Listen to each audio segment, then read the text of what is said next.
क्या आपने कभी सोचा है कि कोई साधारण मनुष्य नहीं बल्कि एक महर्षि स्वयं भगवान विष्णु की छाती पर पैर मार दे? और उससे भी बड़ा रहस्य यह है कि भगवान विष्णु क्रोधित होने की जगह उस ऋषि के पैर पकड़ लेते हैं। आखिर ऐसा क्यों हुआ? क्या महर्षि भृगु अहंकारी थे या इसके पीछे छुपा था देवताओं की परीक्षा का एक रहस्यमय रहस्य?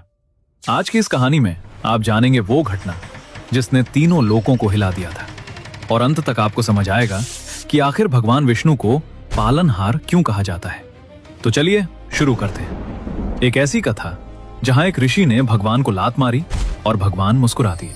बहुत समय पहले नैमिषारण्य के पवित्र वन में सैकड़ों ऋषि मुनियों की एक विशाल सभा लगी हुई थी। वहां यज्ञ हो रहे थे, वेदों का उच्चारण हो रहा था, चारों ओर दिव्यता फैली हुई थी। लेकिन तभी एक प्रश्न ने पूरी सभा में हलचल मचा दी।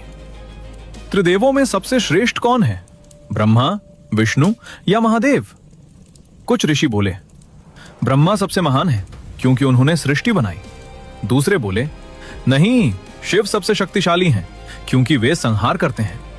और कुछ बोले भगवान विष्णु सबसे महान है क्योंकि वे पूरी सृष्टि का पालन करते हैं। बहस बढ़ती गई, कोई निष्कर्ष नहीं निकला। तब सभी की नजर गई महान तपस्वी महर्षि भृगु पर। महर्षि भृगु, जिनका तेज सूर्य के समान था, उनसे कहा गया, ऋषिवर, आप स्वयं त्रिदेवों की परीक्षा लें और बताइए सबसे श्रेष्ठ कौन है। भृगु ने अपनी आंखें बंद की, कुछ पल ध्यान किया और बोले, ठीक है, मैं स्वयं सत्य का पता लगाऊंगा। लेकिन किसी को नहीं पता था कि यह परीक्षा इतनी भयंकर होने वाली है।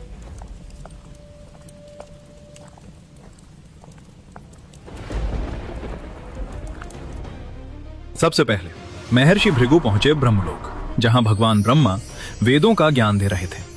ब्रह्मा जी ने मुस्कुराकर कहा, आओ पुत्र भृगु। लेकिन भृगु ऋषि चुपचाप खड़े रहे। उन्होंने प्रणाम तक नहीं किया। पूरा ब्रह्मलोक स्तब्ध रह गया। ब्रह्मा जी की आंखों में क्रोध भर गया क्योंकि भृगु उनके मानस पुत्र थे। लेकिन उन्होंने अपने क्रोध को रोक लिया। भृगु मन ही मन समझ गए यहां क्रोध मौजूद है, और वे वहां से चले गए। अब भृगु ऋषि पहुंचे कैलाश पर्वत, जहां महादेव ध्यान में बैठे थे। जैसे ही शिवजी ने भृगु को देखा, वे प्रसन्न हो गए और उन्हें गले लगाने आगे बढ़े। लेकिन तभी भृगु पीछे हट गए और बोले, मुझे मत छूइए, आप शमशान में रहने वाले भस्म लगाने वाले देव हैं। इतना सुनते ही महादेव का क्रोध भड़क उठा। उनकी आंखें लाल हो गईं, त्रिशूल कांपने लगा, पूरा कैलाश थर्रा उठा। अगर माता पार्वती बीच में ना आती तो उस दिन विनाश हो जाता। भृगु ने सोचा यहां भी क्रोध है, और वे तुरंत वहां से चले गए। अब बारी थी वैकुंठ धाम की, जहां भगवान विष्णु शेषनाग पर विश्राम कर रहे थे। चारों ओर दिव्य प्रकाश था। देवगण स्तुति कर रहे थे। माता लक्ष्मी भगवान के चरण दबा रही थी। तभी महर्षि भृगु वहां पहुंचे, लेकिन इस बार उन्होंने सारी सीमाएं पार कर दी। भृगु ऋषि सीधे भगवान विष्णु के पास गए और अचानक उन्होंने भगवान विष्णु की छाती पर जोर से पैर मार दिया। पूरा वैकुंठ कांप उठा। देवता भयभीत हो गए। माता लक्ष्मी क्रोधित हो उठी। सबको लगा अब प्रलय होगा। लेकिन तभी कुछ ऐसा हुआ जिसने पूरी सृष्टि को चौंका दिया। भगवान विष्णु तुरंत उठे, लेकिन उनके चेहरे पर क्रोध नहीं था।